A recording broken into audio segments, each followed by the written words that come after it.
మొదటగా దేవునికి స్తోత్రాలు.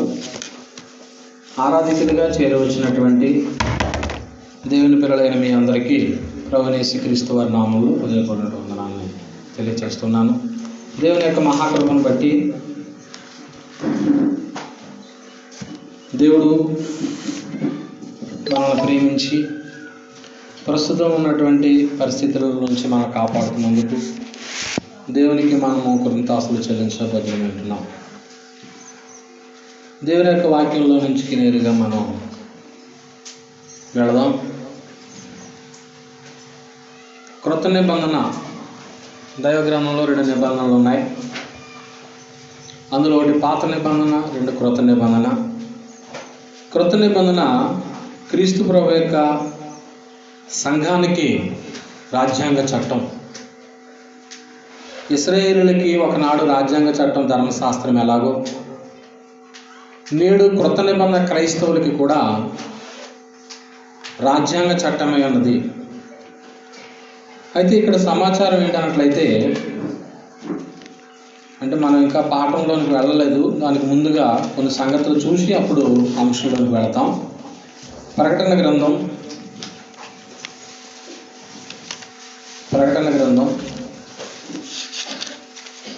21వ అధ్యాయం.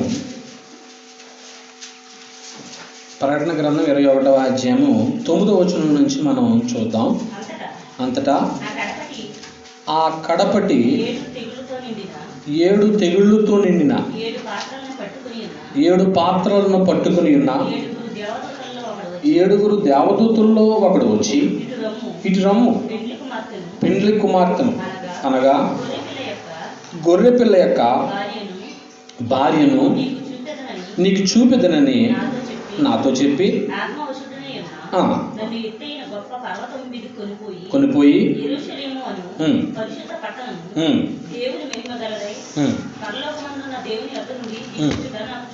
అది సంగతి. ఇక్కడ ప్రభువైన యేసుక్రీస్తు వారి శిష్యుల్లో యోహాను గారు కూడా ఒక శిష్యుడై ఉన్నాడు. మొదటి శతాబ్దంలో ఈయన్ని కొన్ని దీవులు లేక పద్మాసు ద్వీపంలో ఈయన్ని బంధించి సువార్త చెప్తున్నందుకు అక్కడి నుంచి బయటికి రాకోకుండా బంధించారు. ఆ సందర్భంలో లోకంలో ఉన్నటువంటి జరుగుతున్న పరిస్థితుల్ని చూపించి పరిశుద్ధాత్ముడు మనిషి అక్కడే ఉన్నాడు, అతని ఆత్మను తీసుకుని వెళ్ళి సంగతులన్నీ చూపించి వాటన్నిటినీ కూడా లిఖితపూర్వకంగా ఒక గ్రంథంలో రాయమని పరిశుద్ధాత్మ ప్రేరేపణతో అతనికి అందినప్పుడు ఈ సమాచారం రాస్తున్నాడు. 7 దేవదూతల్లో ఒక దేవదూత వచ్చి నీకు ఎవరిని చూపిస్తానని చెప్పాడు? గొర్రె పిల్ల యొక్క, చూడండి 9వ వచనంలో ఏముంది? గొర్రె పిల్ల యొక్క భార్యను చూపిస్తాను నీకు అని అన్నాడు. గొర్రె పిల్ల యొక్క భార్యను చూపిస్తానని తీసుకుని వెళ్ళి ఎత్తైన పర్వతం మీదకి ఏం చూపిస్తున్నాడు? గొర్రెపిల్ల భార్యను చూపించాడా? అది సంగతి. గొర్రెపిల్ల భార్యను చూపించలే. ఎవరిని చూపిస్తుంటున్నాడు? యెరూషలేము అనేటువంటి పరిశుద్ధ పట్టణాన్ని చూపించాడు. ఏమండి? అలాగే ఈ క్రొత్త నిబంధనలో కూడా క్రీస్తు ప్రభు యొక్క రాజ్యాంగ చట్టాన్ని చూపడానికే ఈ పరిశుద్ధాత్ముడు పూనుకుని ఎన్నో సంగతులు ఈ క్రొత్త నిబంధనలో మానవ జాతికి అందేలాగా సంఘమును గురించిన రూపురేఖలన్నీ కూడా, సంఘంలో మనుషులు ఎలా ఉండాలో సంగతులన్నీ కూడా పరిశుద్ధాత్ముడు చిత్రీకరించినట్లుగా కనపడుతూ ఉంటుంది. గొర్రెపిల్ల భార్య అంటే మరి అక్షరార్థంగా యెరూషలేము యొక్క పట్టణం కాదు, కానీ ప్రవచనపు భాషలో చెప్పబడింది. వివరాలు మనం ఈ సందర్భంలో తెలుసుకోము. ప్రవచనపు భాషలో ఆ వాస్తవాలు చెప్పబడ్డాయి అన్నమాట అండి. ఓకే, అయితే ఇక్కడ మీకు ఎందుకు నేను జ్ఞాపకం చేసేది ఏంటన్నట్లయితే, ఏదో చెప్పడానికి ప్రయత్నం చేస్తున్నాను. దేవుని యొక్క అనాది సంకల్పంలో తండ్రి ఉన్నారు, కుమారుడు యేసుక్రీస్తు వారు, పరిశుద్ధాత్ముడు. తన కుమారునితో సహవాసం చేయాలి భూమి మీద ఉన్న ప్రజలు అని తలంచినప్పుడు, తన కుమారుని సహవాసానికి పిలవటానికి దేవుడు అనాదిలో ఒక ప్లాన్ వేసాడు. గ్రంథాన్ని బట్టి మనం ఆలోచన చేస్తాం. ఆ ప్లాన్ వేసినప్పుడు ఈ ప్రజల్ని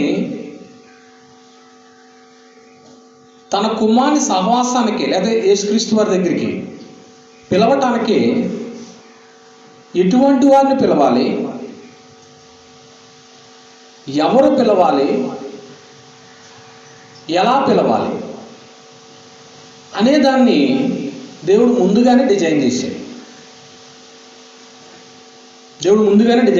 పిలిచే విధానాన్ని, పిలవడానికి ఉద్దేశించినటువంటి మనుషుల్ని ఎవరు పడితే వాళ్ళు పిలవడానికి లేదట. దేవుని పిలుపును ఇది అని చెప్పటానికి చెప్పే వ్యక్తి కూడా ఒక ఉన్నతమైన వాడై ఉండాలి. వారు పిలవలసిన విధానాన్ని ముందుగానే ఒక రూపాన్ని దాన్ని డిజైన్ చేసి, కాలము పరిపూర్ణమైనప్పుడు ఏం చేశాడు అంటే దాన్ని అమలు చేయడానికి ఉద్దేశించాడు. ఎఫెసీయులకు రాసిన పత్రిక 1వ అధ్యాయము 8వ వచనాన్ని మనం చూసినట్లయితే, కాలము సంపూర్ణమైనప్పుడు అది సంగతి. అన్నీ ప్లాన్ చేసి పెట్టినా కానీ అది జరగవలసిన ఏర్పాటు అప్పుడే జరిగింది. అదే మాట్లాడుతున్నాడు, జరగవలసిన ఏర్పాటును బట్టి. ఇప్పుడు ఒక ఏర్పాటు అనేది ఉండదు కాబట్టి ఆ ఏర్పాటును బట్టి పిలిచే విధానము, పిలిచే మనుషులు, పిలువబడిన విధానాన్ని మన గ్రంథాన్ని బట్టి మనం చూస్తాం. ఇప్పుడు పిలవటానికి ఒక ప్రత్యేకమైన మనుషుల్ని ఏర్పాటు చేసుకున్నాడు కుమారుని సహవాసాన్ని పిలవటానికి, యేసుక్రీస్తు వారి దగ్గర పిలవటానికి. ఆయనతో జతకట్టేవాళ్ళు మంచివాళ్ళు అయి ఉండాలేమో ఒకవేళ. ఇప్పుడు ఎవరి రంగంలోకి దించాడు పిలవడానికి? మీరు ఆలోచన చేయండి. ఎవరిని సీన్లోకి దించాడు ఆయన అని మనం ఆలోచన చేసినట్లయితే, ప్రపంచ మానవులందరినీ కూడా క్రీస్తు ప్రభు యొక్క సహవాసంలోనికి పిలవటానికి ఒక ప్రత్యేకమైన మనుషుల్ని ఏర్పాటు చేసుకున్నాడు. ఆ మనుషులే ఎవరో? అపోస్తలులు, లేక శిష్యులు. కొరింథీయులకు రాసినటువంటి 2వ పత్రిక 5వ అధ్యాయము, కొరింథీయులకు రాసిన 2వ పత్రిక 5వ అధ్యాయము 19వ వచనం. అదేమనగా, దేవుడు వారి అపరాధములను వారి మీద మోపక క్రీస్తునందు లోకమును తనతో సమాధానపరుచుకొనుచు ఆ సమాధాన వాక్యమును మాకేం చేశాడంటున్నాడు పౌలు గారు? అప్పగించి, అంటే అపోస్తలుమైనటువంటి మాకు అప్పగించాడు ఆయన. ఎవరు పెడితే వాళ్ళు పిలవటానికి లేదు. పిలిచే విధానం ఉంది, పిలిచే మనుషులు ఉన్నాడు. ఏమండి? మాకు అప్పగించాడు ఆయన అంటూ కింద వచ్చిన మాట్లాడుతున్నాడు. కావున దేవుడు మా ద్వారా వేడుకొనున్నట్లు మేము క్రీస్తుకి ఎవరమై ఉన్నాము అంటే, ఇప్పుడు ఈ పిలిచే విధానాన్ని బట్టి పిలిచే వాళ్ళని ఎవరిని రంగంలోకి దించినట్టు కనపడుతుంది మనకి? అపోస్తలులు. జరగవలసిన ఏర్పాటును బట్టి క్రీస్తు యొక్క అపోస్తలులను ఆయన సీన్లోకి దించాడు. ఇప్పుడు అపోస్తలు ఏదైతే ప్రకటిస్తారో, వాళ్ళు ఎలాగైతే పిలుస్తారో, ఇప్పుడు వాళ్ళ పిలుపును బట్టే మనుషులు ఏం చేయాలి? క్రీస్తు దగ్గరికి రావాలి. మీరు జాగ్రత్తగా ఆలోచన చేసినట్లయితే, ఒకవేళ అపోస్తలులు కాకోకుండా, ఆ బోధ కాకుండా వాళ్ళు కాకపోయినా, వాళ్ళు కానప్పుడు ఆ బోధ చేసే అవకాశం లేదు కాబట్టి అలా చేసినటువంటి బోధ బైబిల్కి అనుకూలమైందంటారా, బైబిల్కి భిన్నమైందంటారా? ఎందుకంటే పర్టికులర్ పర్సన్స్ని దేవుడు ఏర్పాటు చేసినప్పుడు వాళ్ళ మట్టుకే ఏం చేయాలా? పిలవాలి. వాళ్ళ మట్టుకే పిలిచే విధానాన్ని బట్టి ఏం చేయాలా? మనుషులను క్రీస్తు దగ్గరికి ఆహ్వానించాలి. గలతీయులకు రాసిన పత్రిక 1వ అధ్యాయం 6వ వచనం. క్రీస్తు కృపను బట్టి మిమ్మల్ని పిలిచిన వానిని విడిచి భిన్నమైన సువార్త తట్టుకు.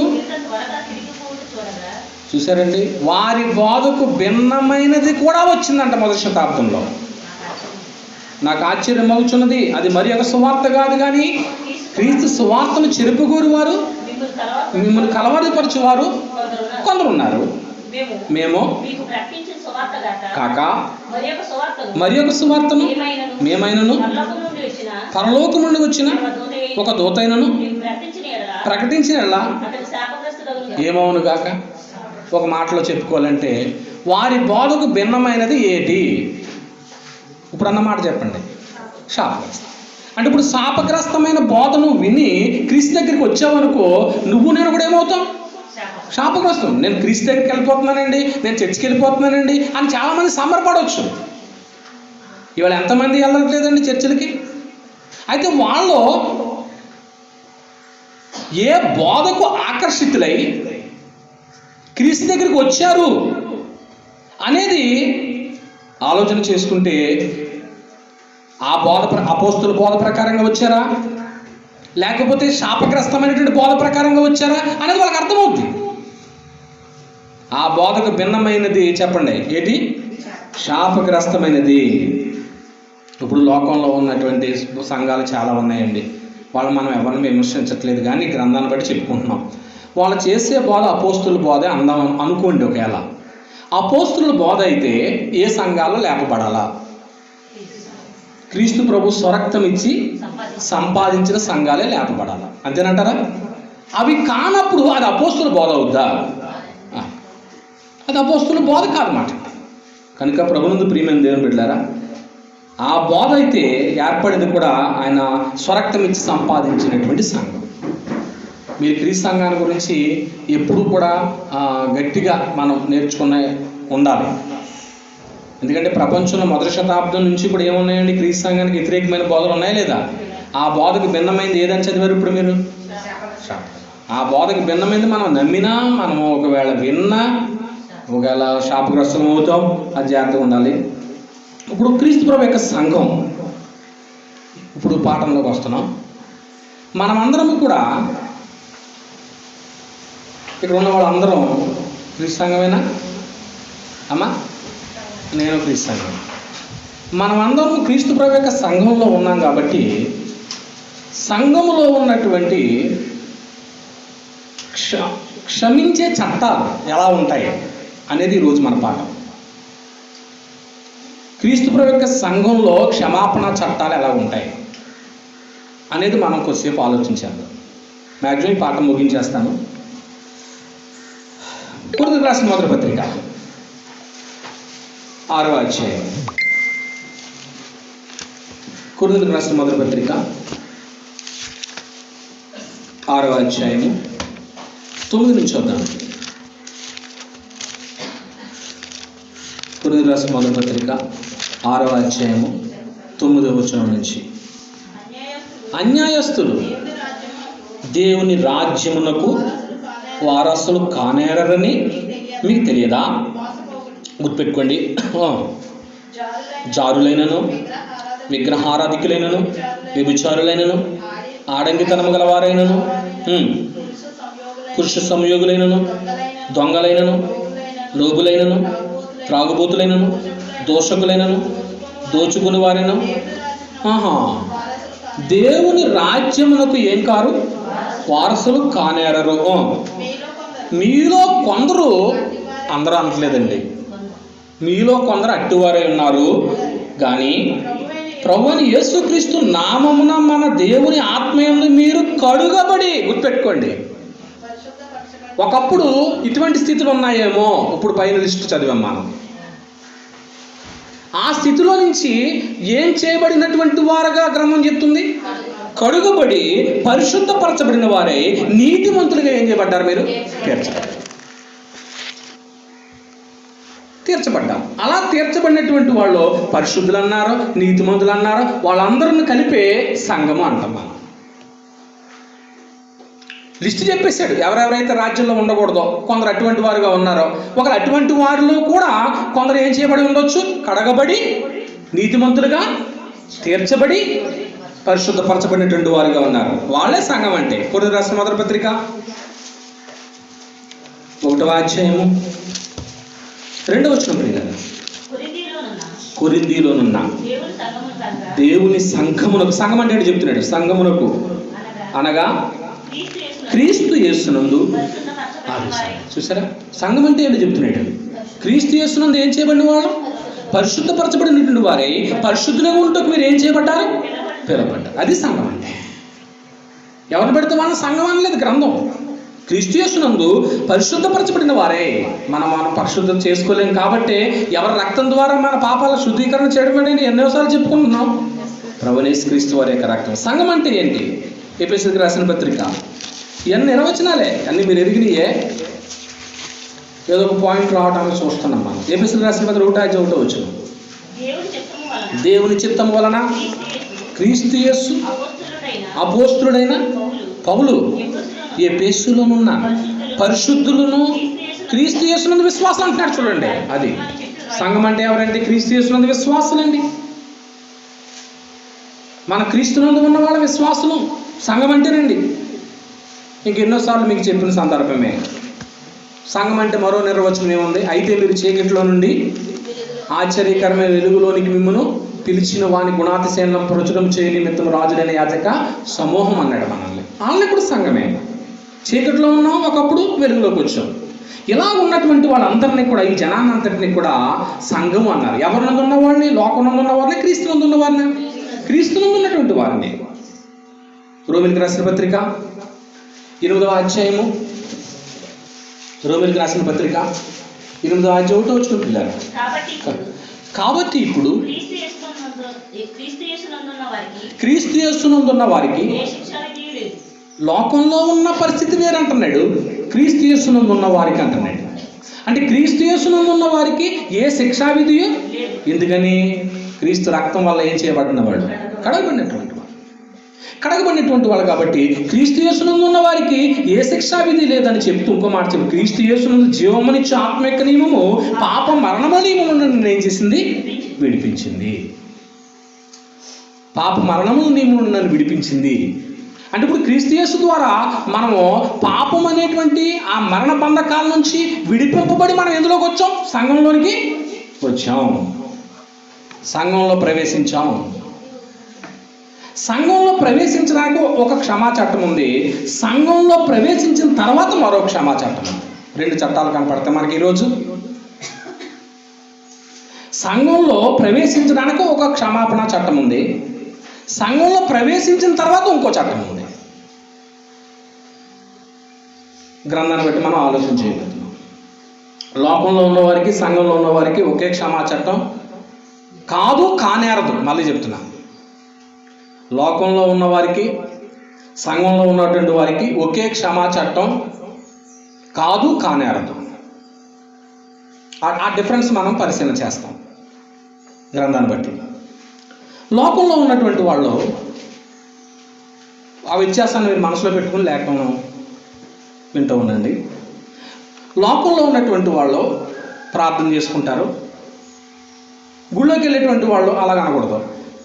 క్రీస్తు యేసునందు పరిశుద్ధపరచబడి సంఘముగా పిలువబడి సంఘంలో ఉన్నటువంటి వాళ్ళు కూడా ఏం చేసుకుంటారు? ప్రార్థన చేసుకుంటారు. వారు ప్రార్థన చేస్తారు, వీళ్ళు ప్రార్థన చేస్తారు. అయితే దేవుడు వీళ్ళ ప్రార్థన ఆలకిస్తాడా? వాళ్ళ ప్రార్థన ఆలకించడా? వీళ్ళ ప్రార్థన ఆలకిస్తాడా? వాళ్ళ ప్రార్థన ఆలకించడా? ఏమండి, వాళ్ళు ప్రార్థించినప్పుడు వాళ్ళ ప్రార్థన ఆలకిస్తాడు. కానీ విషయం ఏంటంటే, ప్రార్థన ఆలకిస్తాడే కానీ ఆ ప్రార్థనకు పాప క్షమాపణ అనుభవం మాత్రం ఉండదు. పాప క్షమాపణ అనుభవం ఉండదు. ప్రార్థన చేసుకుంటారు, ప్రార్థన దేవుడు ఆలకిస్తాడు, ప్రార్థనకు ఫలితంగా అనేకమైనటువంటి మేలు పొందుకుంటారు. నేను ప్రార్థన చేశానండి, నాకు ఈ మేలు జరిగిందండి, మంచిది. కానీ వాళ్ళు ఏం పొందుకోరంటే పాప క్షమాపణ పొందుకోలేరు. పాప క్షమాపణ లేకుండా రక్షణ భాగ్యం కూడా ఎవరికాళ్ళకి? లోకంలో ఉన్నవారికి, సంఘంలో ఉన్నవారి గురించి మాట్లాడట్లేదు. నెక్స్ట్ పాయింట్కి వస్తాం తర్వాత. లోకంలో ఉన్నటువంటి వారికి వాళ్ళు ప్రార్థిస్తారు ఏమండి. ఒక వ్యక్తి తన ఇంటి వారు అందరితో కూడా భక్తిపరుడు అనుకోండి, ఒక మంచి మార్గంలో నడుస్తుంటాను అనుకోండి. సరే, నేను మంచిగా జీవిస్తున్నాను, నువ్వు కూడా మంచిగా జీవించు, నేను వెళుతున్న మార్గంలో రా, లేకపోతే నేను చేసే కంపెనీలోకి నువ్వు కూడా రా, మంచి శాలరీ ఉంది, బాగుంటుంది జాబ్ అని తీసుకెళ్ళి అతను నడిచే మార్గంలో ఇతను నడిపించవచ్చు. అతను నడిపించేటువంటి చోటకి అతను వెళ్ళే సంఘంలోకి ఇతను కూడా తీసుకెళ్ళవచ్చు. అతను భక్తిగల కుటుంబం, నేను భక్తిగల కుటుంబంతో నేను ఫ్రెండ్షిప్ చేస్తున్నాను అనొచ్చు. ఏది ఏమైనా వాళ్ళ మట్టుకు ఎందులో ఉన్న వాళ్ళు లెక్కలోకి వస్తారు అంతే, అది గుర్తుపెట్టుకోండి. భక్తిగల కుటుంబమే కాదని మనం అనట్లేదు, ఎవరిని తప్పట్టడానికి మన సైతం భక్తిగల కుటుంబం. అయితే భక్తిగలటువంటి కుటుంబానికి లోకంలో ఉన్న వారికి ఒక క్షమాపణ చట్టం ఉంది, సంఘంలో ఉన్నటువంటి వారికి ఒక క్షమాపణ చట్టం ఉంది. ఏమండి, లోకంలో ఉన్నటువంటి వారు ప్రార్థన చేసుకుంటున్నారు. ఎవరో ఒక వ్యక్తి వచ్చి దేవుడు నన్ను పంపించాడండి మీ దగ్గరికి అని చెప్పారు. లోకంలో నమ్ముతారు నమ్మరా? మీరు నమ్ముతారు నమ్మరా? రంగారావు గారి దగ్గరికి వచ్చి పెద్దలు, అయ్యా మీ దగ్గరికి దేవుడు నన్ను వెళ్ళమన్నాడని అన్నారనుకోండి, ఆయన ఏమంటారు? దేవుడు వెళ్ళమని చెప్తే మరి నాకు కూడా ఏం చేయాలండి? చెప్పాలి కదండి. సరే ఉండండి, అయితే మా అయ్యగారిని పిలుస్తాను, ఏంటో మీ బోధ ఏదో ఆ బోధకి వ్యతిరేకంగా కనపడుతున్నట్టుంది అని అంటారా? మీరైతే ఏమంటారు? మీరు అలాగంటారా? అయితే మీకు తెలిసిన సమాచారానికి వద్దాం. పరలోకంలో నుంచి ఒక దూత వచ్చేసాడు, మీ ప్రార్థనలకే కదిలిపోయింది పరలోకం అనుకోండి. ఒక దూతను పంపించేసాడు అనుకోండి. దూత వచ్చిన తర్వాత మీ ప్రార్థనలు ఆలకించబడ్డాయని చెప్పేశాడు. అలా గ్రంథంలో ఒక వ్యక్తి గురించి మీ మనసులో వస్తుంది అనుకుంటున్నాను నేను. ఎవరండి అది?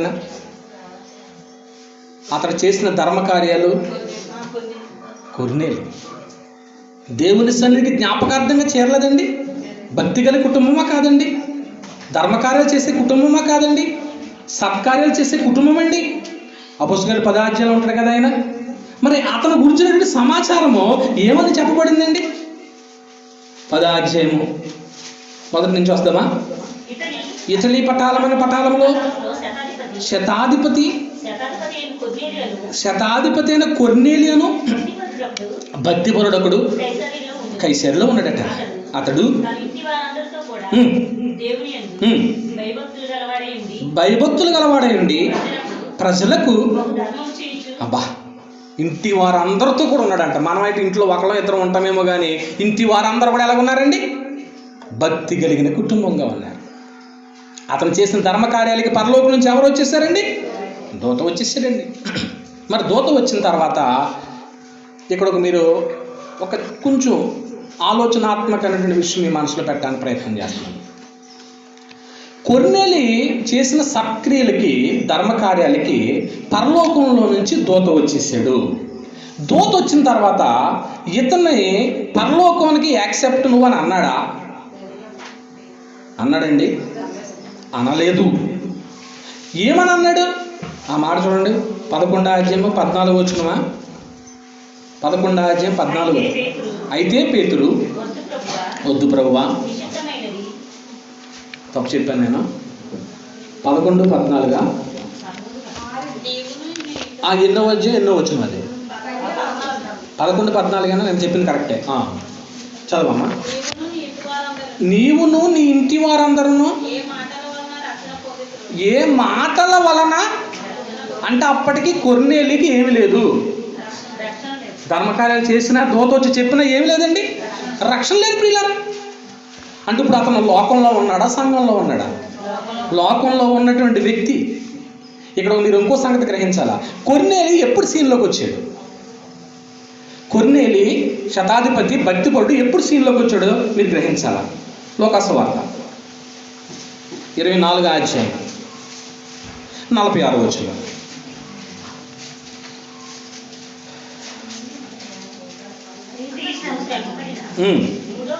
మూడో దినమున మృతుల్లో నుండి లేచిననియు యెరూషలేము మొదలుకొని సమస్త జనములలో, గుర్తుపెట్టుకోండి, ఆయన పేరట మారు మనసును పాప క్షమాపణయు ప్రకటింపబడుననియు. చూసారా, ప్రభువైన యేసుక్రీస్తు ప్రభు వారు ఇంక వెళ్ళిపోతున్నటువంటి సమయంలో, పరలోకానికి వెళ్ళిపోతున్న సమయంలో శిష్యులతో మాట్లాడుతున్న మాటలు. ఆయన మూడవ దినాన తిరిగి లేచి మృతుల్లో నుండి యెరూషలేము మొదలుకొని సమస్త జనులకు ఆయన పేరట ఏం ప్రకటించాలా? సో ఏమని? మారు మనసును పాప క్షమాపణను ప్రకటించబడాలి. ఈ సంగతులకు మీరెవరు సాక్షులని అపోస్తులతో చెప్పాడు. ఆయన ఎవరితోనే చెప్పాడు ఈ మాట? అపోస్తులతో చెప్పాడు. అపోస్తులు చెప్పిన తర్వాత ఈ నియమం స్థాపించబడింది. మరి వాళ్ళతో చెప్పేశాడు కదా, చెప్పిన తర్వాత ఇప్పుడు ఆయన పేరట ప్రకటించబడాలి. ఆ ప్రకటింపబడిన తర్వాత ఆ ప్రకటన విని ఒక వ్యక్తి ఏమవ్వాలా? మారు మనసును పాప క్షమాపణ పొందాలి. మీరు ఇక్కడ పాయింట్ గ్రహించారో లేదో? ఇప్పుడు యేసుక్రీస్తు ప్రభు వారు చనిపోయి సమాధి చేయబడి తిరిగి లేచిన తర్వాత అపోస్తులు సమస్త జనులకు ఏం చేయాలండి? మారు మనసు పాప క్షమాపణ సువార్త ఏం చేయాలా? ప్రకటించాలి. ఇప్పుడు ఇది ప్రకటించడానికి ముందు ఒకవేళ వచ్చుంటే ఎలా ఉండదో మనకు తెలియదు. కొర్నేలి ఇది జరిగిన తర్వాత ఎవరు వచ్చారు సీన్లోకి? కొర్నేలి వచ్చాడు. కాబట్టి ఇప్పుడు కొర్నేలి శతాధిపతి దీనికి అంగీకరించే ఏం చేయాలా? లోపలికి సంఘంలోకి రావాలి. కానీ అతను చేసిన ధర్మకార్యాలను బట్టి అతను పరలోకి వెళ్ళే అవకాశం, రక్షణ వచ్చే అవకాశం. అర్థమైందో లేదు మీకు? యేసుక్రీస్తు ప్రభు వారు చనిపోయి సమాధి చేయబడి తిరిగి లేపబడిన తర్వాత అపోస్తులు ఏం చేయాలి? మారు మనసులో పాప క్షమాపణ ప్రకటన చెయ్యాల. అది చేసిన తర్వాత ఈ సీన్లోకి వచ్చాడు. కాబట్టి ఇప్పుడు కొన్నేళ్ళు భక్తిపడి అయి ఉండవచ్చు, కానీ అతనికి మారు మనసులో పాప క్షమాపణ సువార్త అందించిన వాళ్ళు ఉన్నారా? లేరు. కాబట్టి ఇప్పుడు ఆ వ్యక్తి సంఘంలోకి రావాలంటే కనుక ఏ క్షమాపణ చట్టం అమలు అవుతుంది? ఇదే అమలు అవుతుంది. అతను మారు మనసు పొందాలా, పాపం నిమిత్తం ఏమవ్వాలా? పాప క్షమాపణ పొందాలి, బాప్తిసం పొందాలి. అప్పుడు అతను ఎందులోకి రావచ్చు? సంఘంలోకి రావచ్చు. ధర్మకార్యాలు చేసినంత మాత్రాన క్షమాపణ అనేటువంటిది వస్తుందా? అది సంగతి. అది సంగతి. అపోస్తుల కార్యముల గ్రంథం 2వ అధ్యాయము 31 నుంచి. క్రీస్తు విడువబడలేదని తెలుసుకొని మీరు అక్కడి నుంచి 38 వరకు రాసేసుకోండి. 37వ వచనం నుంచి వచ్చేస్తాం. వారి మాట విని హృదయంలో నొచ్చుకొని, సహోదరులు మేమేమి చేద్దామని పేతురును, అక్కడ మా అపోస్తలుడు పేతురు, మీరు మారు మనస్సు పొంది పాప క్షమాపణ నిమిత్తము ప్రతి వాడును యేసుక్రీస్తు నామమున. ఇది ఎవరికి అప్లై కూడా అవుద్ది. ఇప్పుడు దాకా మనతో అంతకు ముందు రాలేదు కదా కొర్నేలి. ఏది? యేసుక్రీస్తు ప్రభు వారు చనిపోక ముందు సీన్లోకి రాలేదు కదా, తర్వాత వచ్చాడు. కాబట్టి దూత అతను చేసే కార్యాలకి పంపబడ్డాడు.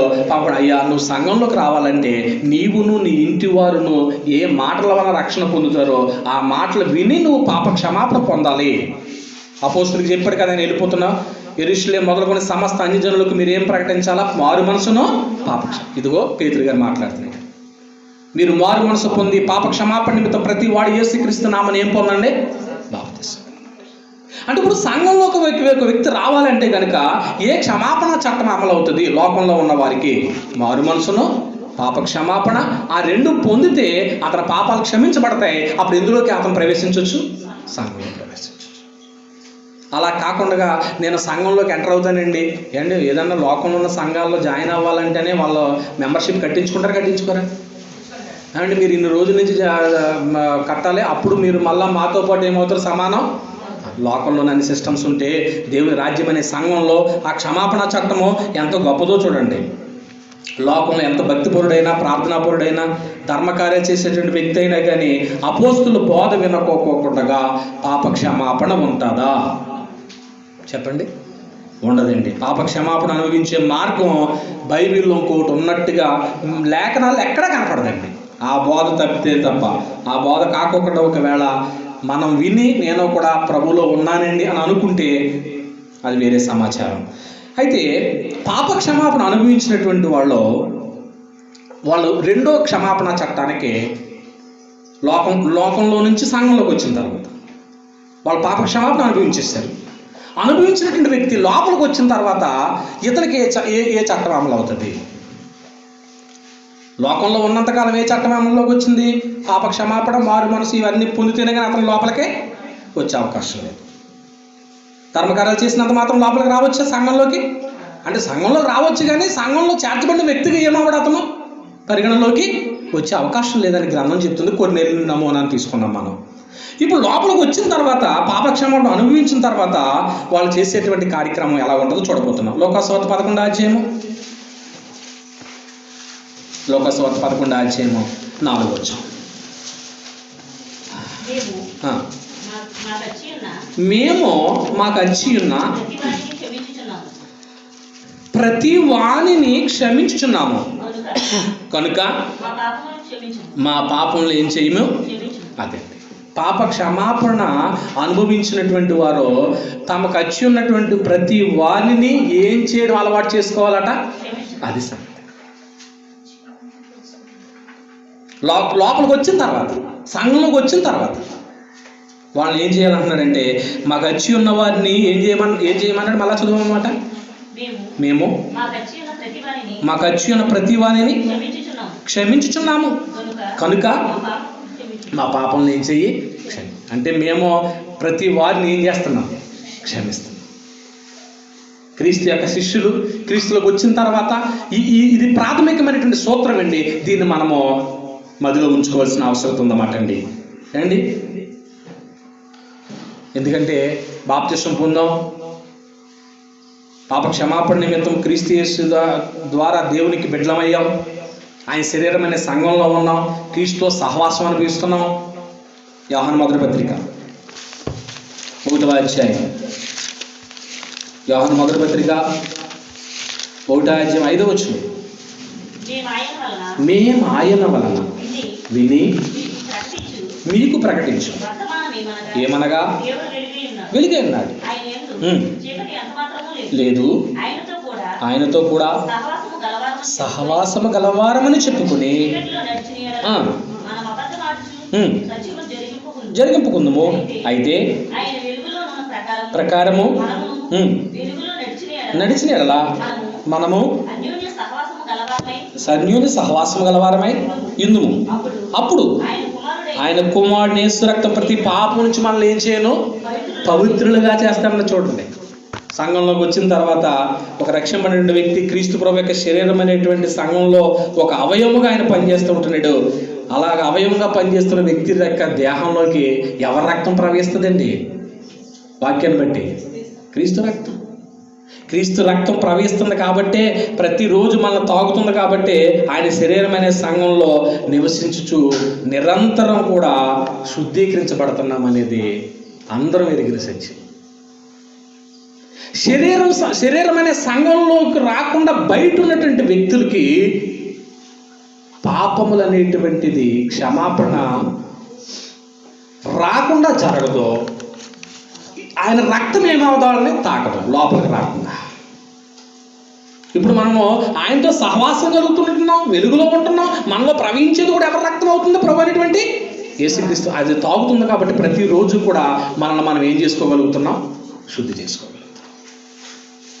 ఎప్పుడు జరుగుతుంది అనుకుంటున్నారు మీరు విన్న వాక్యాన్ని బట్టి? అయితే శుద్ధీకరణ ఆయన రక్తం మనం తాగుతూ ఉన్నప్పుడల్లా కూడా నిరంతరం ఏమవుతూ ఉంటున్నాం? మనం శుద్ధి చేసుకుంటాం, నిరంతరం శుద్ధి అవుతుంది. ఏదో ఒకటి డాగ్ వస్తూనే ఉంటుంది మనలో, లేదంటారా?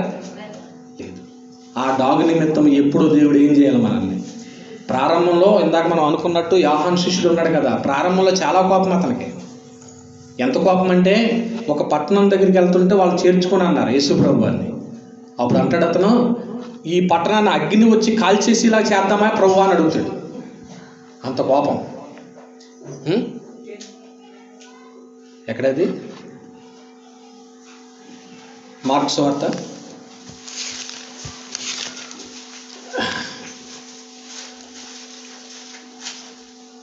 క్షమించండి, లూకా సువార్త 9వ అధ్యాయము, లూకా సువార్త 9వ అధ్యాయము 53వ వచనం అనుకుంటున్నాను. 53ఏనా?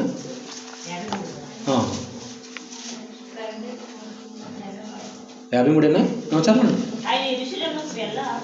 ఆయన యెరూషలేమునకు వెళ్ళ నభికుడైనందున వారు ఆయన చేర్చుకోలేదు. సమరయ ప్రాంతం వారు చేర్చుకోలేదు. శిష్యులైన యాకోబును చూచి, ప్రభువా, ఆకాశం నుంచి అగ్ని దిగి అనడా లేదా? ఒక్కసారి మనల్ని అప్లై చేయండి అక్కడ. నా మాట అర్థమైంది లేదు మీకు? మనం అయితే అంటామంటారు అలాగా, ప్రభువా వీళ్ళు ఏమైపోవాలి ప్రభువా. మనం అన్నాం కదండి. ఎప్పుడు అన్నాం? లోకంలో ఉన్నప్పుడు అన్నామేమో, సంఘంలోకి వచ్చిన తర్వాత ఆ మాట అంటామా? మాట్లాడలే అంతే. అక్కడ ఉన్నప్పుడు క్షమాపణ చట్టం అది, లోపలికి వచ్చేసిన తర్వాత ఇప్పుడు చూడండి మన స్వభావం ఎలా ఉండాలంటున్నాడండి. మాకు వచ్చి ఉన్న వారిని మేము ఏం చేసాం? మనస్ఫూర్తిగా క్షమించాం. లోపలికి వచ్చిన తర్వాత నువ్వు మనస్ఫూర్తిగా క్షమాపణ గుణం అనేటువంటి, ఎందుకంటే ప్రతిరోజు మనలో ప్రవహించేది ఎవరి రక్తం? ఆదివారం తీసుకుంటున్నాం కదా, ప్రవహించేది ప్రభు రక్తమే. ఏమండి? అయితే ఇక్కడ మరో సంగతిని మనం జ్ఞాపకం చేసుకోవాలి. శరీరం అనేటువంటి సంఘంలో మనం అందరం ఉన్నాం. ఏ కార్యక్రమానికైనా, అది ఆత్మ సంబంధం ఏదైనా కానీ, మనం యాక్టివ్గా పార్టిసిపేట్ చేయట్లేదు అనుకోండి, నేను చెప్పకుండానే మీకు తెలుసు. నేను సంఘంలో సంతోషంగా ముందుకి వచ్చి కార్యక్రమాలు చేయలేకపోతున్నాము అంటే ఏదో దోషం మనల్ని ఏం చేస్తుంది? వాస్తవా కదా?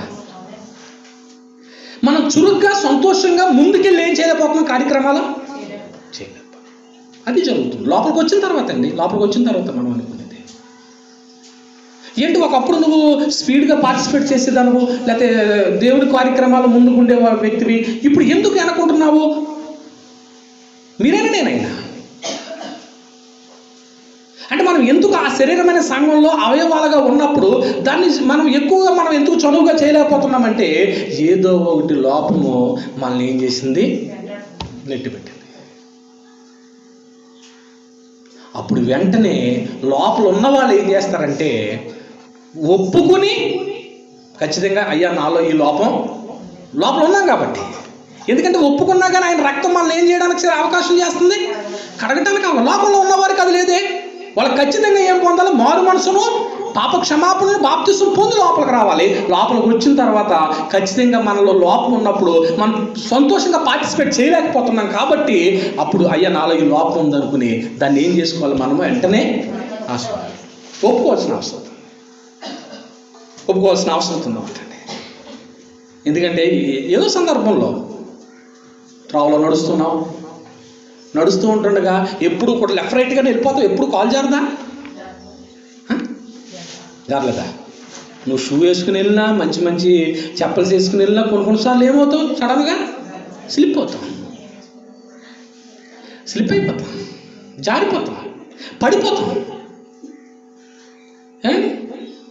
ఆ జారిపోయినప్పుడు, ఆ త్రోవ తప్పిపోయినప్పుడు మన పాపాన్ని మనం ఏం చేయాలని గ్రంథం చెప్తుందంటే, అయ్యా నేను పడిపోయాను పలానా చోట, నేను తప్పిపోయానని మనం ఏం చేసుకోవాలా? ఒప్పుకోవాల్సిన అవసరత.